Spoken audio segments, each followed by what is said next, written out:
एका क्लायंटनी टॉप आणलेत. टॉप खूप सुंदर आहे ते बघा, प्युअर कॉटनमध्ये आहेत. डिझाईन खूप सुंदर आहे टॉपची. पण याचा विषय काय माहिती आहे, ह्या आहेत बेल बॉटम. हे बेल स्लीव्ज आहेत ना, त्याशी ते बॉटमला लूज असतात. पॅटर्न खूप सुंदर दिसतोय, पण त्यांना नाही आवडला. त्यामुळे त्यांनी सांगितलं जे काय फॅशन असेल ती राहू दे बाजूला, आपल्याला जे पटतं तेच आपण करावं. म्हणून त्या ताईंनी सांगितलं हे आपल्या रेग्युलर स्लीव्ज जे असतात तसे मला करून द्या फिटिंगला. तर शिवताना शिवणाऱ्यांनी किती विचार करून कटिंग केलं असेल आणि किती छान ह्याला बेल बॉटम देऊन शिवलं असेल. पण शेवटी आपल्याला जे आवडतं ते महत्त्वाचं.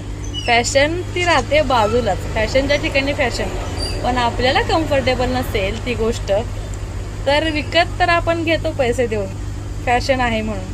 पण जेव्हा ते पटत नाही ना, तेव्हा मग येतो आपण आपल्या नेहमीच्याच गोष्टीवरती. जसं की हा सुद्धा तसाच होता बेल बॉटम. डिझाईन इतकी सुंदर आहे, प्युअर कॉटनमध्ये आहेत, मलमल कॉटनमध्ये. मला सुद्धा खूप आवडलं. त्याच्यावर प्राईस नाही ॲक्च्युली, तर तुम्हाला प्राईस सुद्धा त्याची सांगितली असते किती आहे किंवा काय.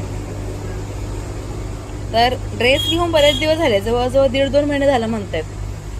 पण त्यांना माझ्यापर्यंत यायला वेळ नव्हता, तब्येत बरी नसल्यामुळे. सो पॅटर्न खूप सुंदर आहे, पण शेवटी काय, आपल्याला जे कम्फर्टेबल आहे, जे आपण यूज टू आहे आपल्यासाठी, जे नेहमी वापरत आलेलो आहोत ते महत्त्वाचं नाही का. जसं की आता हा बघा, प्लेन केल्यानंतर दिसायला छान दिसतोय आणि हा फॅशन म्हणून छान वाटतोय. पण असा वाटतोय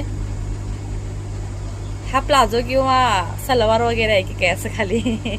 मला सुद्धा अशा ह्या बेल बॉटम वगैरे छान वाटतात बघायला, पण घातल्यानंतर असं वाटतं कसं वाटेल आपल्याला, काय वाटेल. सो जे आपल्याला जमतं तीच फॅशन आपण करतो. थोडक्यात काय, मार्केटमध्ये किती फॅशन आल्या तरीसुद्धा आपल्याला जे योग्य वाटतं किंवा आपल्याला जे छान वाटतं, घातल्यानंतर सोबर सिम्पल दिसतं, तेच करावं बरं माणसाने, असं मला वाटतं. तुम्हाला काय वाटतं सांगा कमेंट सेक्शनला.